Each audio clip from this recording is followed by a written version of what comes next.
There are decisions that haunt history. Choices made in rooms where the weight of millions of lives rests on a single word, yes or no. On July 16, 1945, in the New Mexico desert, humanity split the atom and unleashed the power of the sun. 3 weeks later, 2 cities in Japan ceased to exist: Hiroshima, Nagasaki. In an instant, 200,000 people were gone, vaporized, burned, irradiated. The mushroom clouds rose, and World War II ended. But what if President Harry Truman had said no? What if, in that small room in Potsdam, he had looked at the reports, considered the weapon, and decided that no military advantage was worth crossing that threshold? What if he had chosen invasion over annihilation? This is not a story about mercy.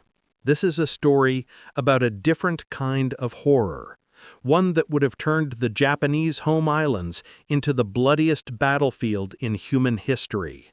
A story where American boys and Japanese civilians died not in seconds, but in months of brutal house-to-house combat, where the casualties were counted not in hundreds of thousands, but in millions. This is the story of Operation Downfall, the invasion that never happened. But in another timeline, it did. Historical context: the decision that was made. To understand what might have been, we must first understand what was. By the summer of 1945, Nazi Germany had fallen. Hitler was dead. Europe was in ruins. But in the Pacific, Japan fought on. The Allied strategy had been brutal in its simplicity: island hopping. Saipan, Iwo Jima, Okinawa. Each island brought American forces closer to the Japanese homeland, and each island revealed a terrifying truth: the Japanese did not surrender. On Iwo Jima, an 8-square-mile volcanic rock, 21,000 Japanese defenders fought to nearly the last man. Only 216 were captured, most of them too wounded to continue fighting. The battle cost 26,000 American casualties, including 6,800 dead. Okinawa was worse. The 82-day battle killed 12,500 Americans, wounded 38,000 more, and left over 100,000 Japanese soldiers dead. The pattern was clear. As American forces approached the Japanese homeland, resistance intensified. Kamikaze attacks increased. Mass civilian suicides multiplied. The Imperial Japanese military was preparing the population for Ketsu-go, the decisive battle for the homeland, where every man, woman, and child would become a weapon. American military planners studied the data and came to a grim conclusion: an invasion of Japan would be catastrophic. The Manhattan Project offered an alternative. 2 years and $2 billion had produced 3 atomic bombs. One was tested in New Mexico on July 16, 1945. It worked horrifyingly well. The other 2 sat ready, waiting for targets. On July 26, the Potsdam Declaration was issued. Japan must surrender unconditionally or face prompt and utter destruction. Japan's military government rejected it. They believed they could make an invasion so costly that America would negotiate a conditional peace, allowing Japan to retain its emperor and avoid occupation. President Truman faced an impossible choice. The atomic bomb was untested in combat. Its long-term effects were unknown. Using it would open a Pandora's box that could never be closed.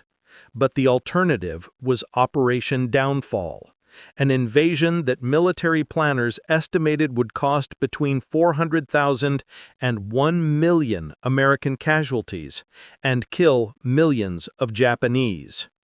On August 6, 1945, the Enola Gay dropped Little Boy On Hiroshima, 70,000 people died instantly. 3 days later, Fat Man destroyed Nagasaki.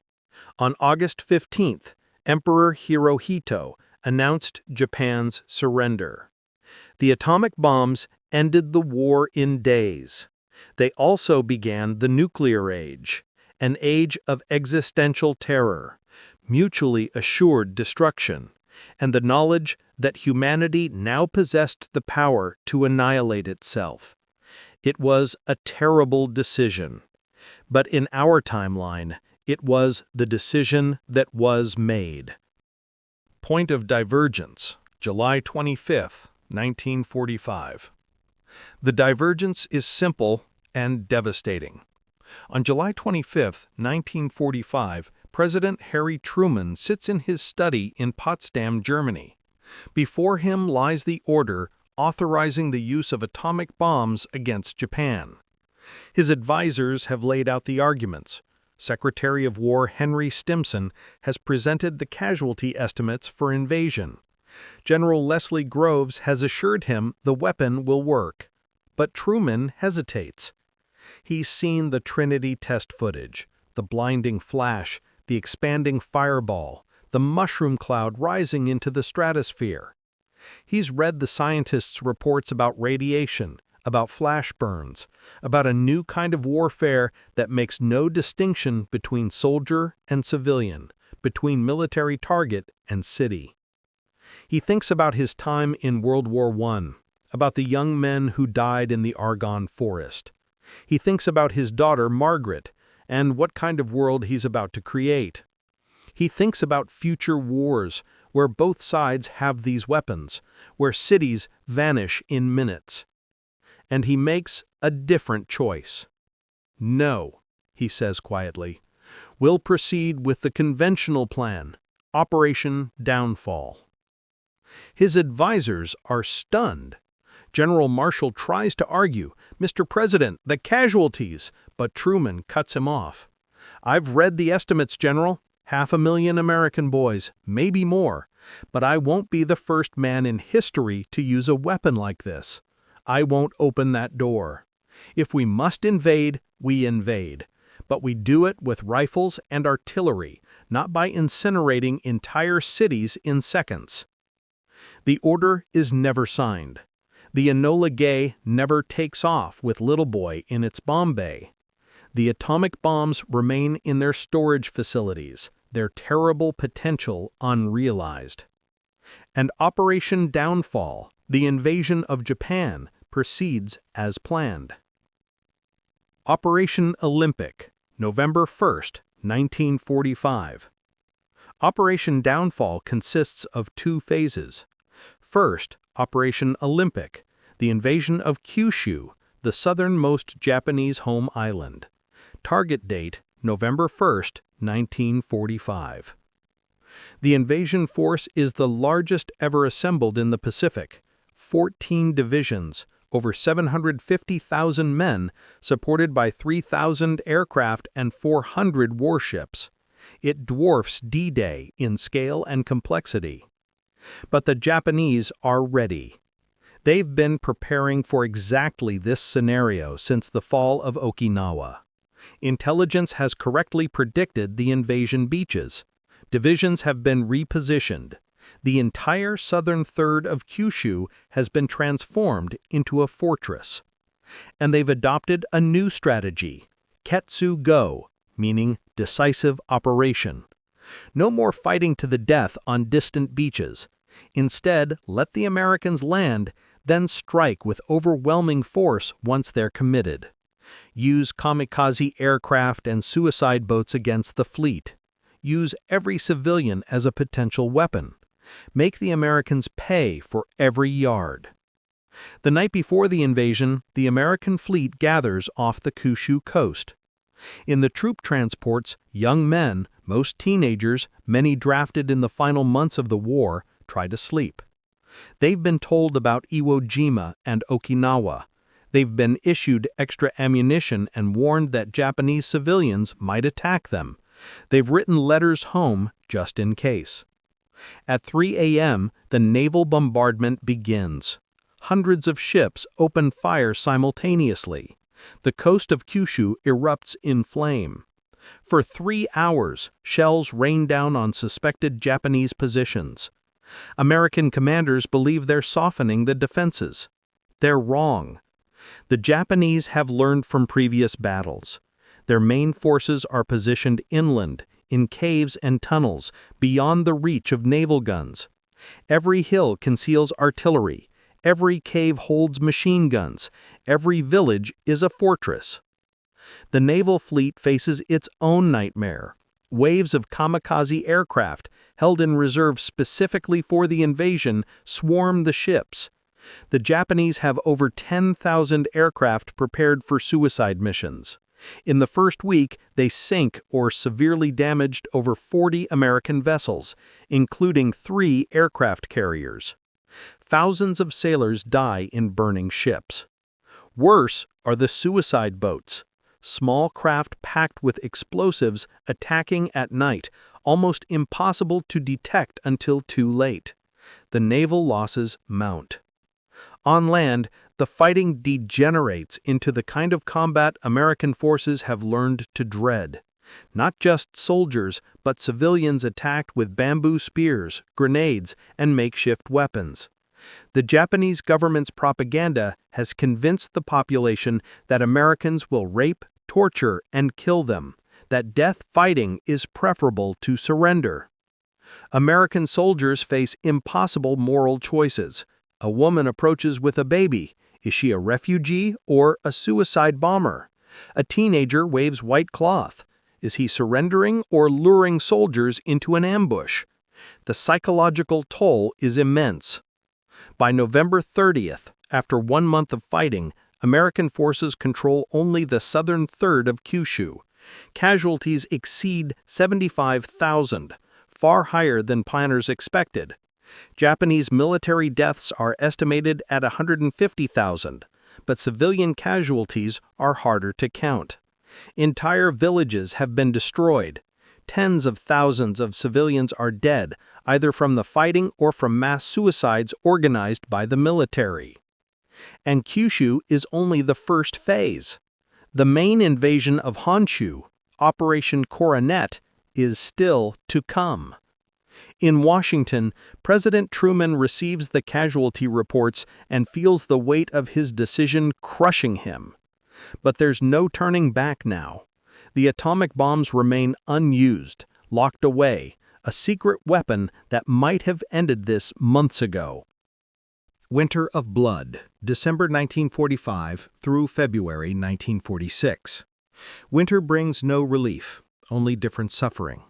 The fighting on Kyushu continues through December and into the new year. American forces slowly, brutally push northward. Every town must be fought for house by house. Every hill costs hundreds of lives. The Japanese defenders use the mountainous terrain brilliantly, falling back to new positions, ambushing advancing units, then melting away before American artillery can respond. American strategy evolves into grim pragmatism. Villages suspected of harboring resistance are destroyed wholesale. Artillery bombardments level entire neighborhoods before troops advance. The goal is no longer to minimize civilian casualties. It's to keep American casualties below catastrophic levels. The psychological impact on American soldiers is devastating. Many are veterans of European campaigns or island hopping in the Pacific. They've seen combat, seen death, but this is different. The enemy includes children. The line between combatant and civilian has completely dissolved. Soldiers begin refusing to distinguish. Everyone is a potential threat. War crimes multiply. Prisoners are rarely taken. Suspected resistance members are executed without trial. Entire families are killed on suspicion of harboring soldiers. The American military, exhausted and traumatized, begins to mirror the brutality they're facing. Back in the United States, the mood darkens. The war was supposed to be over. Germany fell in May. Japan should have surrendered months ago. Instead, American boys are still dying in a meat grinder half a world away. Casualty notifications arrive daily, Western Union telegrams that destroy families. Public support for the war begins to erode. Protests emerge, small at first, but growing. Mothers demand to know why their sons are dying when Germany is already defeated. Why are we still fighting? The Truman administration faces mounting criticism. Why is the war dragging on? What happened to the promises of swift victory? Opposition politicians demand answers. Some whisper about a secret weapon that Truman refused to use, rumors of a superbomb that could have ended the war months ago. Truman doesn't respond to the rumors. He can't. The Manhattan Project remains classified. Only a handful of people know that he chose invasion over atomic annihilation. History will judge whether he made the right choice, but only if he survives politically long enough for history to matter. By February 1946, Kyushu is finally secured. The cost? 150,000 American casualties, including 35,000 dead. Japanese military deaths exceed 300,000. Civilian deaths are estimated between 200,000 and 400,000, massacred, starved, or dead by suicide. And now comes the main event. Operation Coronet, the invasion of the Tokyo Plain. Operation Coronet, March 1, 1946. The plan is audacious. Land 25 divisions, over 1 million men, on the beaches near Tokyo, then drive inland to seize the capital and force the emperor to surrender. American planners know this will be the bloodiest operation in military history, but they believe it's the only way to end the war. Break the Japanese government's will by taking Tokyo, capture the emperor, force unconditional surrender. The Japanese know it's coming. They've concentrated their remaining military forces, over 2 million soldiers, plus millions of armed civilians in the defense of the Tokyo Plain. The entire population has been mobilized under the glorious death of 100 million policy. Every citizen is expected to fight to the death. The landing beaches are heavily fortified. Artillery positions command every approach. Mines blanket the shallows. Underground tunnels connect defensive positions. It's Omaha Beach multiplied by 10. March 1, 1946, the largest amphibious invasion in history begins. And it's a nightmare from the first moment. Japanese artillery, positioned inland and protected in reinforced bunkers, opens fire as the landing craft approach. Dozens of craft are destroyed before reaching the beach. Those that make it find themselves under fire from multiple angles. The beaches are killing zones. American forces take catastrophic casualties in the first hours. Entire companies are wiped out. Medics are overwhelmed. The wounded lie screaming in the surf. Landing craft captains refuse to approach the beaches, their crews traumatized by what they're witnessing. But American firepower eventually tells. Naval guns and aircraft pound Japanese positions. Fresh waves of troops land, stepping over the bodies of the first wave. Slowly, bloodily, beachheads are established. Then the real fighting begins. The advance inland reveals the true horror of what Japan has become. The government has turned the entire population into combatants. Schools are fortified strongpoints. Hospitals hide ammunition. Women and children attack with grenades and mines. There are no safe areas, no civilians to distinguish from soldiers. American forces adapt with brutal efficiency. Flamethrowers become the primary weapon, clearing buildings without risking soldiers in close combat. Artillery levels suspected resistance positions without warning. The goal is speed, to capture Tokyo before casualties become unsustainable. But Tokyo doesn't fall quickly. The city has been transformed into an urban fortress. Every neighborhood is a battleground. Fighting devolves into house-to-house combat through rubble and fire. American and Japanese soldiers die in rooms, in streets, in sewers. The city burns as artillery and airstrikes try to break Japanese resistance. By April, American forces have fought their way into central Tokyo, but the Imperial Palace still stands, defended by elite units willing to die to protect the emperor. And the Japanese government, operating from bunkers beneath the city, refuses to surrender. The casualties are staggering. By the end of April 1946, American deaths exceed 100,000. Total casualties approach 500,000. Japanese military deaths are over 500,000, but civilian casualties dwarf everything, over 1 million dead in Tokyo alone, killed in the fighting by American bombardment or in orchestrated mass suicides. And still, Japan fights on. The breaking point. May 1946. Something has to give. The war cannot continue at this pace. Neither side can sustain the losses. In Washington, President Truman faces a political crisis. The Republican opposition is calling for his impeachment. The public is demanding an end to the war by any means necessary. Casualty reports have turned public opinion from supportive to hostile. Mothers are chaining themselves to the White House gates, demanding their sons come home. The military brass presents three options.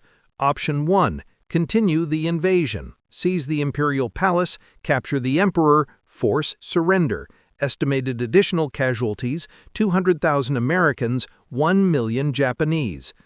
Option 2. Withdraw and implement total blockade. Starve Japan into submission. Timeline, possibly years. Risk? Japanese military might commit genocidal atrocities against their own population rather than surrender. Option 3. Use the atomic bombs. Truman has resisted this option for 9 months. He's watched 500,000 American boys killed or wounded rather than cross that threshold. He's accepted the political destruction of his presidency rather than unleash nuclear weapons. But now, with Tokyo burning and American soldiers dying by thousands each day, the calculus has changed. The horror he tried to prevent has happened anyway, just spread over months instead of seconds. The civilian death toll in the invasion already exceeds what the atomic bombs would have caused. On May 10, 1946, Truman calls an emergency cabinet meeting. The discussion is brief. Every advisor except one recommends using the atomic bombs. The holdout is Secretary of Commerce Henry Wallace, who argues that using them now, after so many have already died conventionally, makes no moral sense. We've already crossed every line. Truman listens, then makes his decision. We'll use them. God forgive us, we'll use them. But not on cities. Military targets only. Troop concentrations, command centers. And we'll warn them first. Give them one last chance to surrender before we demonstrate the weapon. On May 15, 1946, American aircraft dropped millions of leaflets over Japan. They describe a new weapon of unprecedented power. They warn that specific military targets will be destroyed unless Japan surrenders immediately. They plead with civilians to evacuate military areas. The Japanese government declares the leaflets American propaganda and orders them burned. But word spreads. Some civilians flee. The military moves command centers, disperses troop concentrations. On May 20, 1946, nearly 10 months after the Trinity test, an atomic bomb is finally used in warfare. The target is not a city, but a massive Japanese military complex in the mountains west of Tokyo. Headquarters for the remaining Imperial Army forces, fortified bunkers, ammunition depots, the command structure coordinating Japan's resistance. At 11:02 a.m., the bomb detonates. The flash is visible from Tokyo. The mushroom cloud rises 10 miles high. When the smoke clears, the entire military complex is simply gone, vaporized. 15,000 Japanese soldiers dead in an instant. No time to scream, no time to pray, no time to regret. Just existence, then nothing. The shockwave shatters windows in Tokyo 30 miles away. The Japanese government receives the reports and realizes America has been holding back. They could have done this to Tokyo, to Osaka, to Kyoto. They could have annihilated Japan's cities and population in days. Instead, they chose to invade, to fight conventionally, even at terrible cost to themselves. And now, finally, they're using the ultimate weapon, but still showing restraint, targeting military installations instead of cities. The emperor convenes an emergency meeting of the Supreme War Council. Surrender, May 25, 1946. The debate in the imperial palace is brief. The military leadership, despite their doctrine of fighting to the last Japanese, recognize reality. America has a weapon that makes resistance meaningless. They could destroy every military installation, every concentration of troops, without risking a single soldier. More importantly, America has shown they'll use it, but carefully, targeting military forces rather than civilians. It's a strange mercy, considering the months of brutal urban warfare, but it offers a face-saving narrative. Japan didn't surrender to invasion, but to a weapon so powerful that resistance became impossible and suicidal. Emperor Hirohito, who has been largely powerless throughout the war, finally asserts himself. He will not allow his people to be exterminated. He will not preside over the death of Japanese civilization. The war must end. On May 25, 1946, at noon, the emperor's voice broadcasts across Japan for the first time in history. The recording is scratchy, the language formal and archaic, but the message is clear. Japan surrenders unconditionally. The war is over. In Tokyo, American and Japanese soldiers stop shooting. An eerie quiet falls over the ruined city. Some soldiers embrace, crying. Others simply collapse from exhaustion. Many are too numb to feel anything. They've seen too much death to process relief. Across Japan, the reaction is mixed. Some civilians weep with relief that the killing has stopped. Others commit suicide rather than face the shame of defeat and occupation. The military, conditioned for years to believe that surrender equals death, struggles to comprehend that life continues after defeat. In America, the news triggers celebrations, but they're muted compared to VE Day 8 months earlier. Too many families have received telegrams. Too many boys won't be coming home. The victory is real, but hollow. The final casualty count is staggering. American deaths, 175,000. American wounded, 650,000. Japanese military deaths, 1.2 million. Japanese civilian deaths, 2.5 to 3 million. Total, nearly 5 million dead, most in the last 7 months. The atomic bomb, when finally used, killed 15,000 in an instant. In our timeline, 2 bombs killed 200,000 total. In this timeline, avoiding them for 9 months cost 5 million lives. President Truman's decision to delay using atomic bombs succeeded in one goal. The nuclear threshold wasn't crossed until absolutely necessary, demonstrating American restraint. But the cost of that restraint is measured in millions of corpses. History will argue forever whether he made the right choice.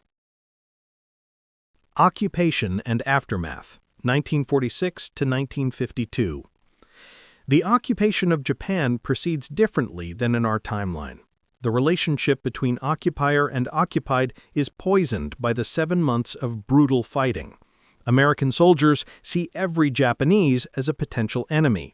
Japanese civilians view Americans as butchers who burned their cities and killed millions. The rebuilding is slower, more difficult. In our timeline, Japan's surrender was so sudden that much infrastructure remained intact. In this timeline, Tokyo is 80% destroyed. Osaka, Nagoya, and other cities suffered extensive damage from the fighting.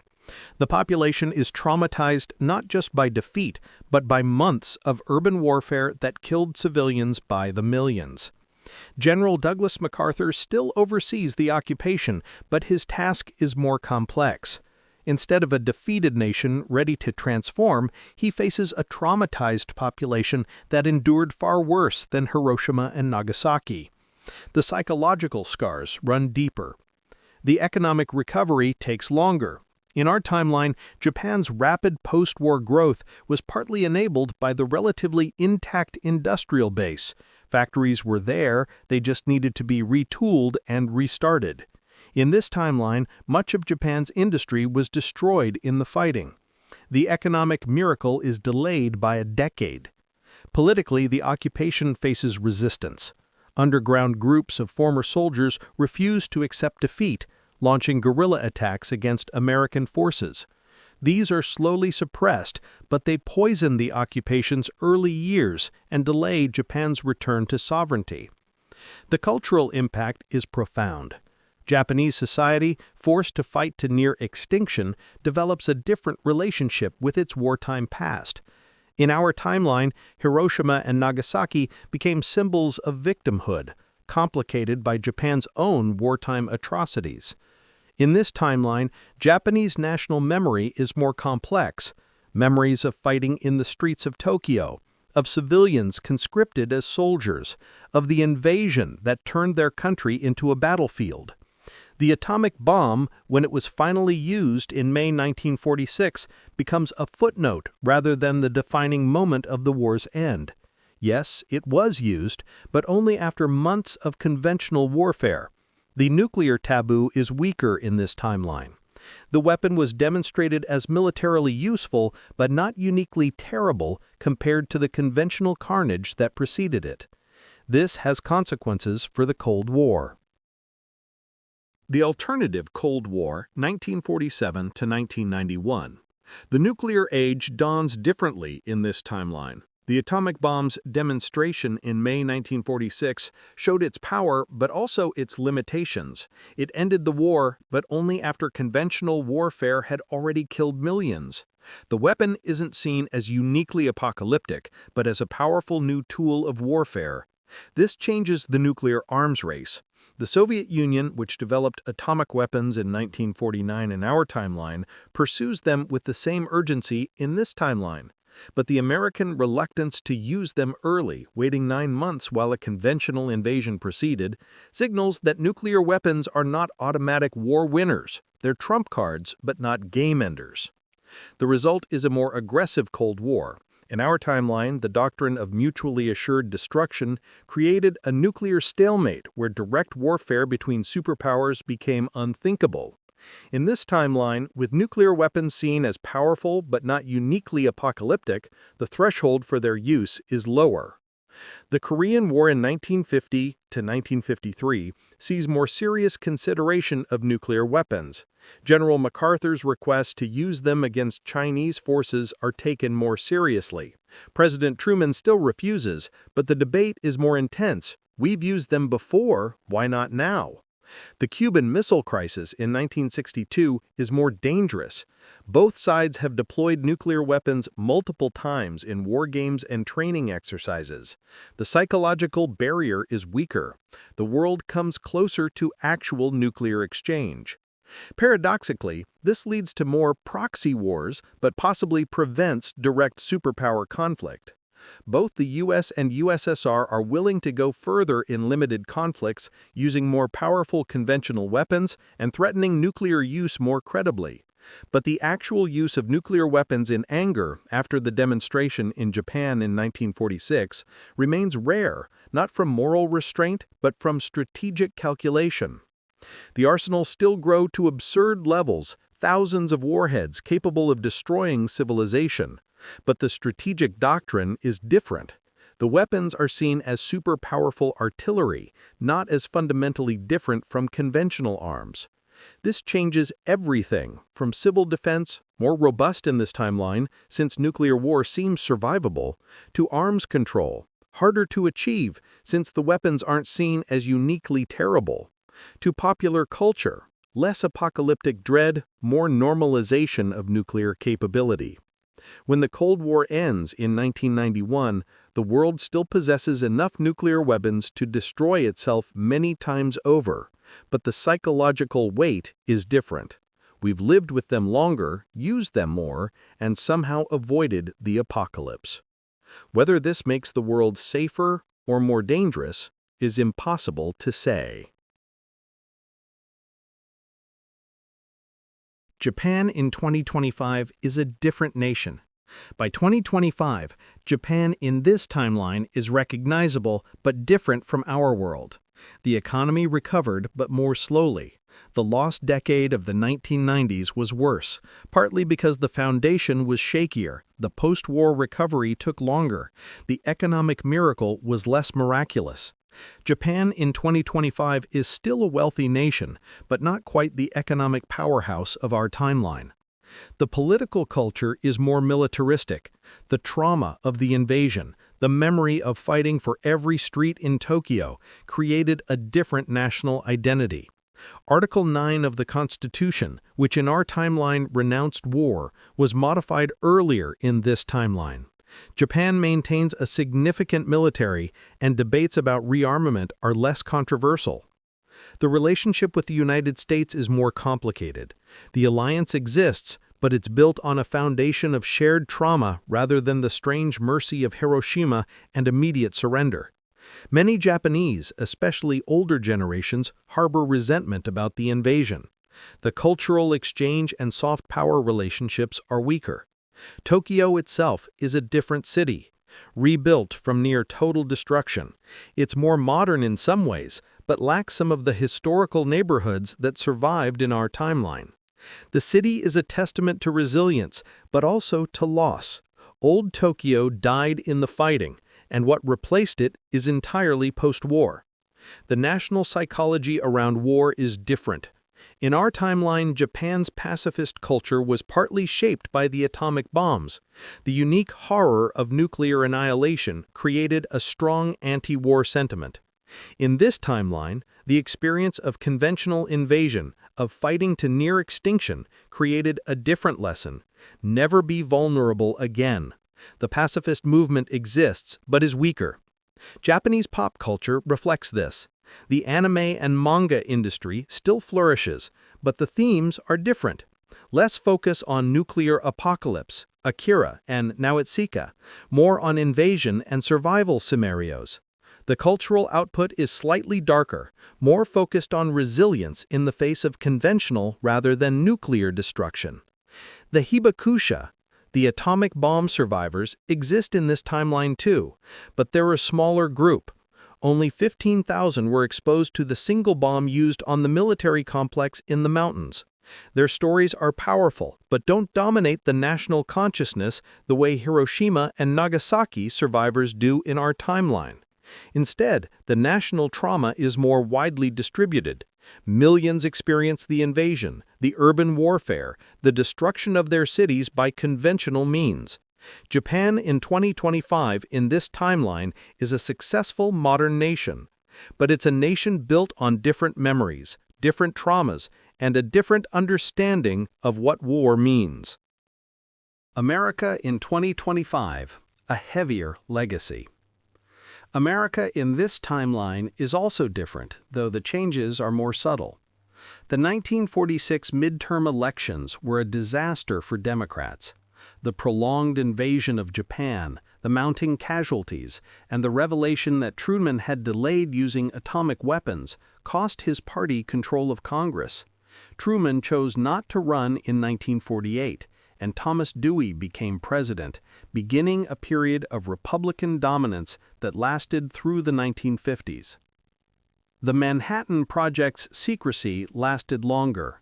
The fact that atomic bombs existed but weren't used for 9 months while soldiers died conventionally sparked intense political controversy when it became public in 1947. Investigations, hearings, and political battles dominated the late 1940s. The question, "Why did they wait?" haunted American politics for years. The generation that fought in the invasion carried deeper scars. In our timeline, World War II veterans were celebrated as the greatest generation, mostly proud of their service. In this timeline, the invasion veterans were broken by what they experienced and participated in.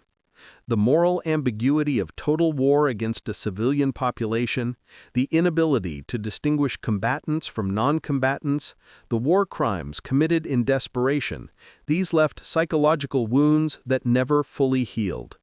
PTSD rates were significantly higher. The VA system was overwhelmed. The cultural narrative around the war was less heroic, more tragic. Movies and books about the invasion were grimmer, less triumphant. The idea of war as glorious or noble died in the ruins of Tokyo. This affected American foreign policy. The trauma of the invasion made the country more cautious about ground wars. Korea in 1950 saw less enthusiasm for commitment. Vietnam in the 1960s faced earlier and stronger opposition. Memories of house-to-house fighting in Tokyo made the prospect of similar combat in Saigon unthinkable. Paradoxically, this might have led to more willingness to use nuclear weapons. If conventional invasion was so terrible, why not use nukes to avoid it?